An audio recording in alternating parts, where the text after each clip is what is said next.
Today we are going to do another interview as part of our accreditation series with new and recent DMI partners. So my name is Paul Munns. I work at the Digital Marketing Institute, and I'm now going to introduce Kardi Somerfield from the University of Northampton, who's going to be the latest academic leader to talk to us. So we always like to get things started. Kardi, maybe tell everyone a little bit about yourself first and foremost, and then onto the University of Northampton as well. Okay, so I am a program leader. I lead a course called Advertising and Digital Marketing, which is in the Faculty of Business and Law. I joined the university about 11 years ago now. I came from business, so I was working in marketing, and actually I'd started to mostly I'm a loyalty marketing specialist, but I had started to work in digital. I think with pretty much anybody, even back then, who was working in marketing was starting to do a lot more digital work. Although it wasn't the kind of main thing I was doing when I joined the university, it's just become a real passion of mine. I'm an avid sort of user of social media. I've run quite a few different websites or community websites. I've got my own business that I run on a website. Sort of quite passionate that we should be practicing what we preach. So I'm sort of quite hands-on, and actually that's quite a lot of the way I teach as well. So I've always been interested in trying to make as much of a real life experience for the students as I can.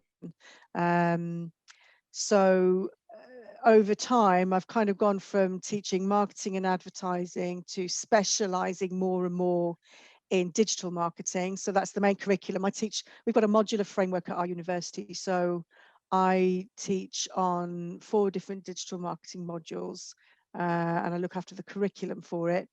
And also I'm halfway through a doctorate at the moment, and social media marketing is my research field. So it's kind of the most exciting bit of Yeah, marketing, is, in my opinion, to be yeah. working in right now. Yeah, yeah. It's good that you've maintained sort of some private industry or industry sort of applications. Do you find that helps bring what you're learning Oh, running some massively. I mean, there are 2 things that are really important for me. There's first of all the actual practical skill, and not even. I mean, some of it is just nobody can know all the things. And that is almost the first thing you need to know. Anything we teach students, there will always be another platform, there'll always be another language, there'll always be another application. But learning all the time, it's sort of learning to learn is almost the biggest thing. So literally taught myself Photoshop using online learning out, because I wanted to know how to do it, and that's been tremendously valuable. And actually running an e-commerce site, actually I was running an offline business, and through COVID, actually, I flipped it to an online business, and that's brilliant because now, in the classroom, I want to share the excitement of doing a social media post and watching the tills ring, Yeah, watching the money come in. yeah, I think there's actually looking at the data, tracking people's behavior, just using tools that is really accessible. I think a lot of times we talk about the real big business stuff, but this is stuff we can all do now. And I think while students are at uni, often they can set up their own business, they can experiment,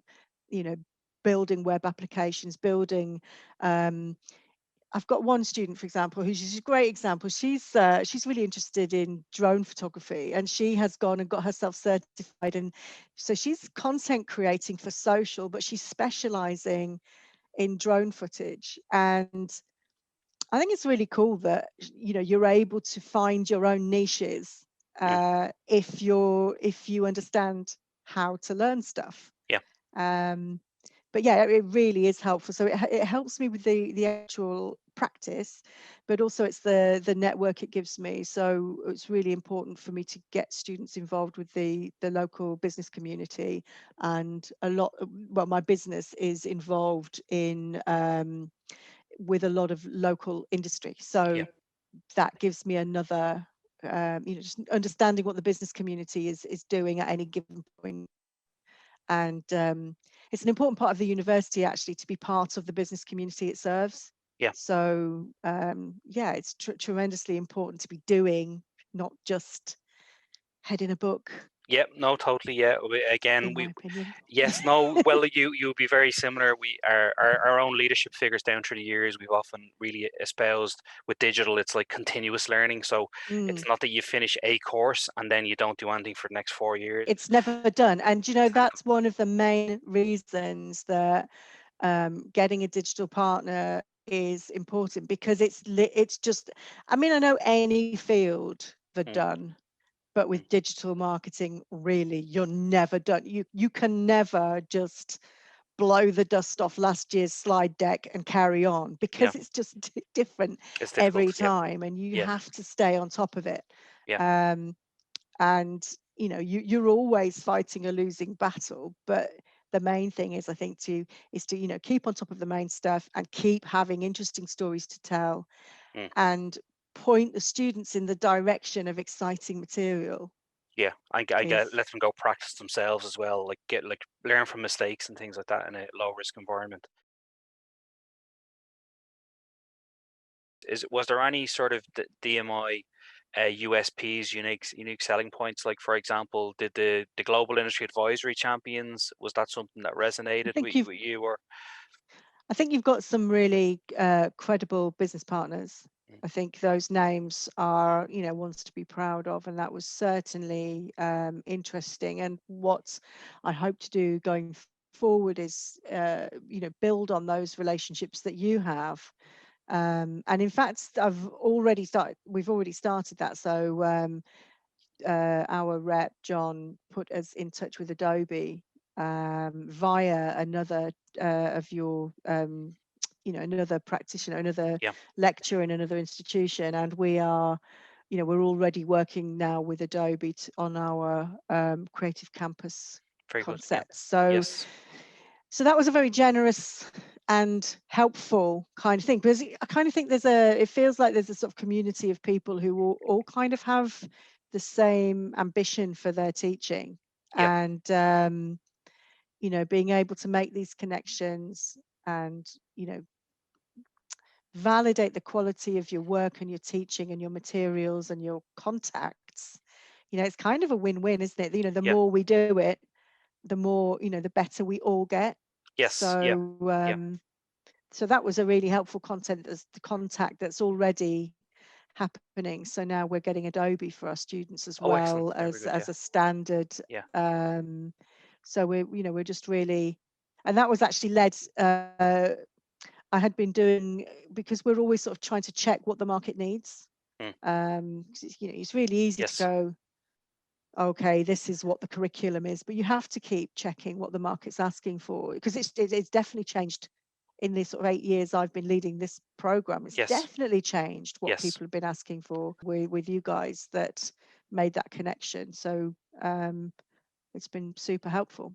Good, good. So I'm So hoping there's some more connections like that in there. yes, yeah. Well, it's been our experience with the industry partners, like Facebook, Google, Twitter, HubSpot. A lot of them have been very generous with their resources, and they're part of the digital industry. They like to think that there's independent certifications out there like ours. They also like to hear that universities are involved and accrediting and teaching people in these areas, and because it's building the workforce that they want in the next 5 or 10 years. So You they're know, they're that's quite happy to been my share resources. experience Yeah. too. Yeah, I was going to say I think that's been my experience too. Whenever I've reached out to organisations, they are almost always happy and participatory. They understand that universities help to shape it, and they, you know, they understand why we're asking. I mean, of course we should be asking, but one of the things that's quite challenging as you know, if you're a teacher, and Mm, you know, to actually manage multiple relationships with multiple stakeholders like this, who are all the way around the world. You know, most of us, you know, maybe have strong relationships with, you know, 2 or 3 key partners, but mm, the idea that we can come at some of that material, you know, because I need a bit of SEO, I need a bit of creative, I need, yeah. you know, I need a bit of web design, I need a bit of app design, I need a bit of AI. There is so much that I want to cover, that it's you know, to be able to get at least a decent proportion of that in one place via a partner is Yeah. helpful, because you can't be all over all of those things. No, it would, and it's a very good point, and it's something we're very cognizant of. We're trying to, give a solution to universities where you can feel you have access to 15 or 20 industry-leading brands, but do it in a controlled way through our product team, and we can pass on what we get access to. I suppose just to finish off, Mm. Cardi, maybe just give us a feel for, the next couple of years. What do you see as being the big areas that are, going to be important for your students in relation to digital marketing? Well, I think the way we're moving is increasingly the students that we have need to be all rounders. So they need to be able to have um, they need to be able to do the strategy, do the content creation, work with big data. So it's that sort of practitioner all rounder kind of vibe that I'm trying to equip them with. So in terms of how we might use this, I think it's about um, being able to evidence skills in a range of areas, but it will also be far more tailored. I think we need to really take account of what a student's own trajectory is going to be, because I think anybody who's studying digital marketing, they might end up being a planner or a strategist or technician, but they might end up being a content creator, or somebody who's managing digital brands or digital communities, and those are quite different kinds of skill sets. So I think um, smorgasbord is the way forward. I need for students to be able to have a real solid core of theory, but also make of it what they will. And I think having a structured way of presenting a whole range of materials for them to navigate their way through, and acquiring the skills as they go, that I think is certainly what I envisage the course I'm leading, giving them, but also having evidence for it as well, because when you're up, it's all about what experience do you have, and some of that experience has to start at university. Yeah, yeah, yeah. And look, it's feedback from our own corporate partners. We do corporate training, and our own learning partners, who obviously are big global employers. And it's the reason why, like, there's still a huge amount of respect towards universities around the world. All employers want to see proof of learning. It doesn't matter what Mm. area you work in. So whether it's big proof like a master's or a degree, but also they want to see that if you've consumed content every year, that you can prove that you've taken some test, or you've got some proof of validation. So proof is a good word, I think, that you're getting across to people there. Yeah, just having that evidence, and it's partly will be anecdotal in the experiences they've had, and we certainly, we've been focusing for years on creating standout experiences, but also, I think there's a real trend towards these little certifications. Not that this one's a little one. Didn't mean to make it sound like a little certification, but some I'm thinking more of the Short, sort yeah, of yeah. LinkedIn. I mean, this is one of the bigger Short, sharp ones, professionals. Yeah, obviously, yep. but just sort of, having done that micro course off your own back, on, I don't know, app development, or done that micro course, Mm, and so that you're starting to build up in the same way as, historically we might have said, oh, I can use Excel and PowerPoint. I think it's, I can do SEO, I can use Google AdWords, I can use, I can do these types of digital things. Because I think increasingly, you're expected to be able to do a little bit of everything, I yeah, think, in a yeah. lot of roles that my students are going into. Yeah, excellent. Well, look, thanks very much for your time today. You're very generous, and we'll end the interview there. Thanks a lot.